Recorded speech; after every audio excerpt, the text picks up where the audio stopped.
മുസ്ലിം league പരിപാടിയിൽ നിന്ന് അവസാന നിമിഷം CPIM മുതിർന്ന നേതാവ് ജി സുധാകരൻ ഒഴിവായി.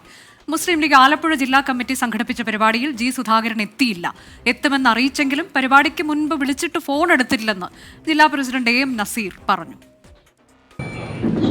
എല്ലാവരും ക്ഷണിക്കാറുണ്ട്, പോകാറുണ്ട്, നമ്മളെല്ലാം ക്ഷണിക്കുമ്പോഴെല്ലാം വരാറുണ്ട്. എന്തോ അദ്ദേഹം ഈ പരിപാടിയിൽ ഒരു പക്ഷേ മറ്റാരേക്കാളും നേരത്തെ എത്തുമെന്ന് പ്രതീക്ഷിച്ചിരുന്ന സുധാകരൻ സാർ ഇവിടെ എത്തിച്ചേർന്നിട്ടില്ല. എന്തുകൊണ്ടാണെന്ന് നമുക്ക് മനസ്സിലായിട്ടുമില്ല. എന്തായാലും നമ്മൾ അദ്ദേഹത്തെയും ഈ അവസരത്തിൽ പ്രത്യേകം സ്വാഗതം ചെയ്യാൻ. അതിനിടെ വേദിയിൽ ജി സുധാകരനെ പ്രശംസിച്ച് രമേശ് ചെന്നിത്തല വിലക്കിയാൽ പിന്മാറുന്ന ആളല്ല ജി സുധാകരനെന്നും ആർക്കും ജി സുധാകരനെ ഒതുക്കാനാകില്ലെന്നും രമേശ് ചെന്നിത്തല പറഞ്ഞു. മനീഷ് മഹിപാൽ വിവരങ്ങളുമായി. മനീഷ്, വിവിധ കോണുകളിൽ നിന്ന് ജി സുധാകരന് വലിയ പ്രശംസ കിട്ടിക്കൊണ്ടിരിക്കുകയാണ് വിവിധ രാഷ്ട്രീയ പാർട്ടി നേതാക്കളിൽ നിന്ന്. അതിനിടെ ഈ ലീഗ് പരിപാടി അത് ഇതിനു മുൻപ് വിവാദമായതാണ്.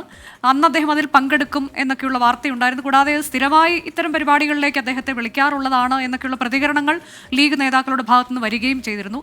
എന്തുകൊണ്ട് അദ്ദേഹം പങ്കെടുത്തില്ല എന്നതാണ് മനസ്സിലാക്കാൻ പറ്റിയത്.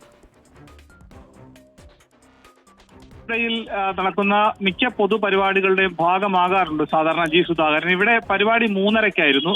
സാധാരണഗതിയിൽ ജി സുധാകരൻ ഒരു പരിപാടിക്ക് ക്ഷണിച്ചാൽ അദ്ദേഹം കൃത്യസമയത്ത് എത്തിച്ചേരും. പക്ഷെ ഇവിടെ 3:30 കഴിഞ്ഞ് 4 മണി കഴിഞ്ഞ് സമയത്താണ് 4:15 പരിപാടി ആരംഭിക്കാനായത്. ഇതിന്റെ മുസ്ലിം ലീഗിന്റെ ജില്ലാ അധ്യക്ഷൻ തന്നെ പിന്നെ അധ്യക്ഷ പ്രസംഗത്തിൽ വ്യക്തമാക്കിയത് അദ്ദേഹത്തിനെ ഏറെ തവണ വിളിച്ചു പരിപാടിക്ക് തൊട്ടു മുമ്പ്, പക്ഷെ അദ്ദേഹം ഫോൺ എടുത്തില്ല. ഈ വിഷയം ഒരു ലീഗിന്റെ സെമിനാർ ആയിരുന്നു. ന്യൂനപക്ഷ അവകാശങ്ങളും ഭരണഘടനയും എന്ന വിഷയമായിരുന്നു. പക്ഷെ അദ്ദേഹം ഫോൺ എടുത്തില്ല. അദ്ദേഹത്തിന് എത്താൻ പാടില്ല, എന്തെങ്കിലും തിട്ടൂരം CPIM ഇറക്കിയിട്ടുണ്ടോ എന്ന് അറിയില്ല എന്ന രീതിയിൽ അദ്ദേഹത്തിന്റെ പ്രതികരണം ഉണ്ടായി. എന്താണെങ്കിലും രമേശ് ചെന്നിത്തല മുഖ്യമന്ത്രിയെ ഈ വിഷയത്തിൽ വിമർശിച്ച് രംഗത്തെത്തി. അതായത് ജി സുധാകരനെ സ്വന്തം പാർട്ടിയുടെ പരിപാടിക്ക് ക്ഷണിക്കാറുമില്ല, മറ്റു പാർട്ടിയുടെ പരിപാടിയിൽ മറ്റു സംഘടനയുടെ പരിപാടിയിലേക്ക് വിളിച്ചാൽ ഒട്ട് പോകാൻ അനുവദിക്കുകയുമില്ല എന്ന തരത്തിൽ മുഖ്യമന്ത്രിക്കെതിരെ വിമർശനം ഉന്നയിച്ചു. ജി സുധാകരനെ പ്രകീർത്തിച്ചും രമേശ് ചെന്നിത്തല രംഗത്തെത്തി. അദ്ദേഹം ഇങ്ങനെ വിലക്കിയാലൊന്നും അദ്ദേഹത്തെ ഒതുക്കാനാവില്ലെന്നും ആ രീതിയിലുള്ള പ്രതികരണം നടത്തി. നേരത്തെ KC വേണുഗോപാൽ അടക്കം അദ്ദേഹത്തെ വീട്ടിലെത്തി സന്ദർശനം നടത്തിയിരുന്നു. നേരത്തെ ഇത് സംബന്ധിച്ച്